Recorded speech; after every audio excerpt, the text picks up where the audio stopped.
This is the astrological chart and forecast for Joe, produced on February 23rd, 1991. You are a Libra, your moon is in Virgo, and your ascending sign is Libra. And I will explain these things as we go through. Your sun in Libra is your most strongly characterized sign, the ones that people see, the one that you mostly are. Sun in Libra says that this is your sun sign. You're just, affectionate, and a peace-loving person. You crave companionship, beauty, and peace and harmony is most important to you. One reason that you might do some studying in a subject where you can find where peace and harmony can be created. Your ascending sign is also Libra, which says that anything around Libras is very significant and very appropriate to you. As your ascending sign, it'll say that you're artistic, gentle, and just.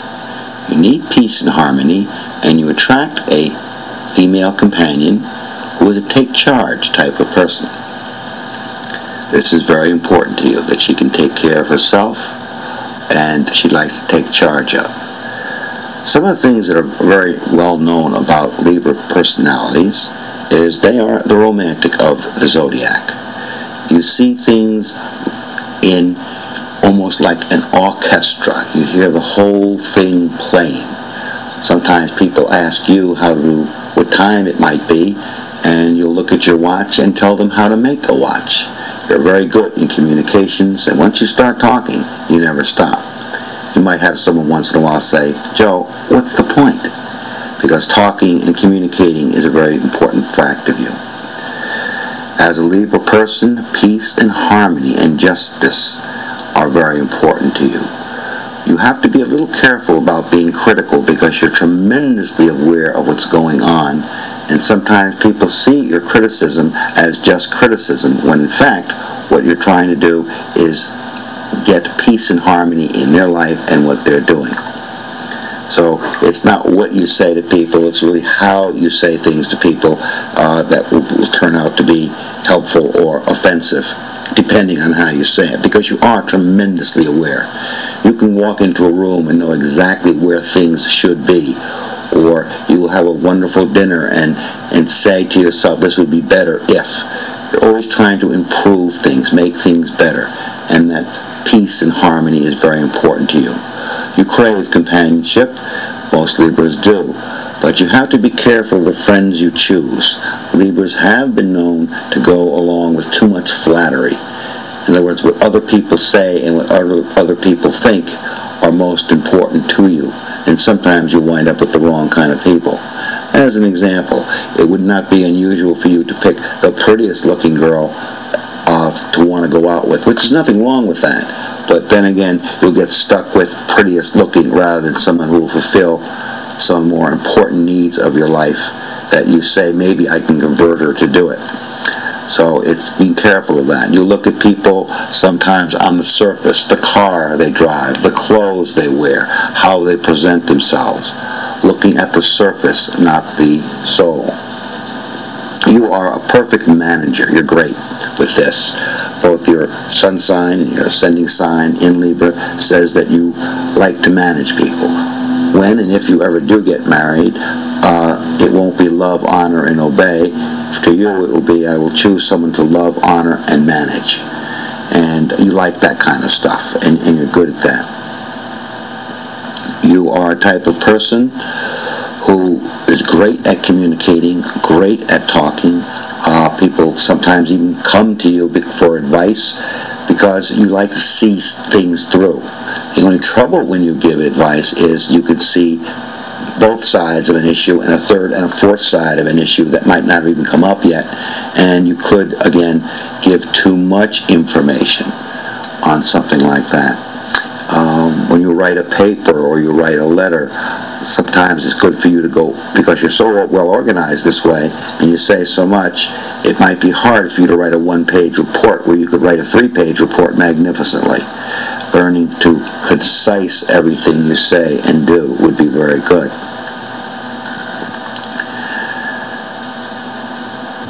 one of the things that you have a little trouble doing is making a decision. You make so many decisions that one day you'll say black, one day you'll say gray, one day you'll say white, next day you'll say pink, gray, and white. So when an important decision is made, you really need to have all the information you can, and it's important for you to say, we will go to, or let's go to. It's very hard for you to say that. If you have a place you want to go, you are a people pleaser, you are an accommodating person, and that's one thing that's wonderful. But sometimes you neglect yourself and your needs, and sometimes you feel ripped off when in fact you haven't asserted what you really wanted. The third most important thing in someone's chart, and we'll go more over into this because you are such a strong Libra that anything you would ever read that can pertain to Libra would be underlined for you. That's very important to know. One reason why the opal is a birthstone of Libra is that if you ever see a collection of opals, some of them are blue, some of them are pink, some of them are very white, some have many colors. And this is the way you look at things. You see things from all angles, all sides. Rather than a Virgo, which is a sapphire, which is dark, deep blue, and exact. You're a Libra, and you think in different shades of, in different colors of. Your moon sign is in Virgo, and your moon sign has to do with your emotions, how you react emotionally. And being that your moon is in Virgo, you are modest. You have a lot of trouble bragging, but you're very precise. Your meticulous attention to detail can make you appear critical when actually you're really not. So you have a double dose of that. It's really a meticulous attention to detail. Understand that. And then when you talk to people, they may see you as critical when all you are doing is really talking about detail and how things ought to look. And one thing about you and friendships, and again, the Moon in Virgo will say this, is that you do have many friends, but Moon in Virgo says you are very loyal to your friends. You're the type of person who wouldn't cheat on anybody, and lying to people, even to yourself, is an offense, and you don't like that. Once you choose friends, pick out friends, you pick them out and are very loyal to them. Sometimes you get more into many friends than one or two real close relationships. We'll get to that a little later. If you will see your chart, and over in the left-hand corner you will see fire, earth, air, and water. This is very significant and interesting for you because we're all made up of those four elements.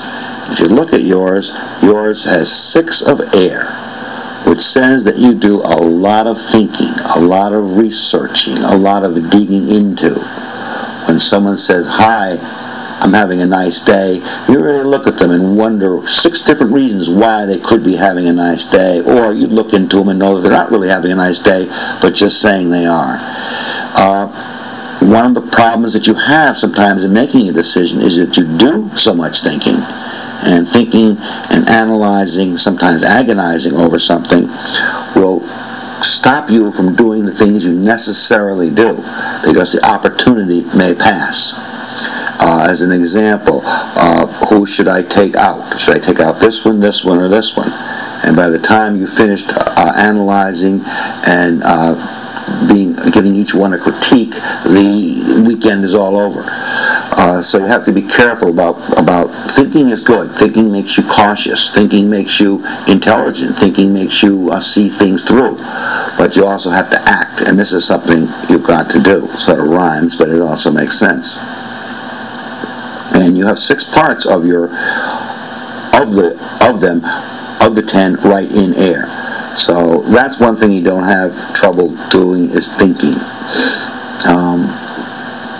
Then you have earth. So things around finances, security, bottom line. You do look for the bottom line. Sometimes it takes you a long time to get there, but looking for that bottom line is very important. Financial and financial security is important to you.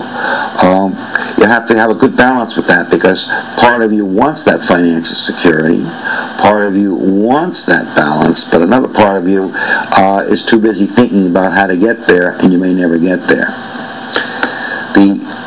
Fire, one part of fire says that you're spontaneous. You can do a lot of changing. You're a very people-orientated person, which is very nice. And things around public life, things around where you are the center of attention is very important. Be careful of that. Sometimes you may consider, well, I want to get the center of attention, so I'll do anything to get that center of attention. Sometimes it may not be good. And I can kind of see that sometimes when you were younger. I'll get attention one way or the other. But honesty is very important to you. Where you seem to lack is in water. And this is something that might come up later on in your later part of your life. It may not make much difference to you at this particular moment, but this is a spiritual type of need, a spiritual things in your life, that's something you're not paying attention to, or something you will wind up having to pay attention to because it's something you need. If you're looking for a girlfriend, she might fulfill that emptiness. So a woman from a water sign would be very good for you. And that could be Scorpio, Cancer, and Pisces. Because you are a very warm and affectionate person. And they need warmth and affection. Everybody does. However, your need for that is more on the romantic level, but they have a spiritual, almost automaticness that would attract you and be very helpful for you. It's not only, do understand that only 10% of our communication is verbal. 90% of our communication with anybody and everybody is nonverbal. And in a relationship, it's not what's said that usually messes up a relationship. It's what's left unsaid that messes things up. And things on the hidden, unconscious level. And a water sign person has that natural spirituality that you're looking for. And you have this warmth and affection and really caring that they would be looking for. So it would be a real nice match. I think if you, an air sign person, if you do talk a lot together, would be a good relationship because you're air and you would automatically have a lot of friends who are air type people. But in close relationships, you may never get anything done because you'd be too busy talking about what's to be done. But in relationships, if you communicate well, they work regardless of who you're going out with. And if you don't communicate, it isn't going to work. And I often say to people when they say, who should I go out with? Is this sign or that sign a good sign for me? Sometimes if it's not right for you, it's good because you both are two opposites and you need one another. And if the communication can be good, the differences you have can be very interesting. And if you're going out with somebody who's just astrologically lined up and perfect with you, if you don't communicate well, you can bore each other to death. I want to talk about communication for a moment. You are a very good talker about what you think. You'd be a wonderful person to get into a conversation with because you have tremendous different talents. You can talk about different things, and you can almost make people think you're an authority on almost anything you talk about because you talk so well and you listen so well. You gather so well, and you pass out that information again. Where you may have trouble in communicating, however, is how you feel. How you think, you're excellent at. How you feel might be causing or might cause some troubles later on. So sometimes it's good for you just to sit down and say, I feel, and come out with the first words, not talk, the first words that come out. I feel tired, I feel happy, I feel depressed, I feel angry, I feel fun, I feel light, I feel heavy, just so you get in touch with your feelings. If you look at your chart, you will see that most planets are in the upper half. This has to do with your impersonal life, things like your study, things like your hobbies, things you're looking forward to that have to do with yourself. You're objective in nature, and you prefer the public life. It'd be wonderful if you got into politics. I don't know whether you'd be good at your job, but you sure will get elected. Most planets are in the left half, and that's the ascending part of your chart. You use a lot of free will, but you need the initiative. You need someone kind of behind you, pushing you. This is what I'm talking about. Too many planets in the 6th house also is where you have a tremendous amount of ideas, but you need someone to push you, or you need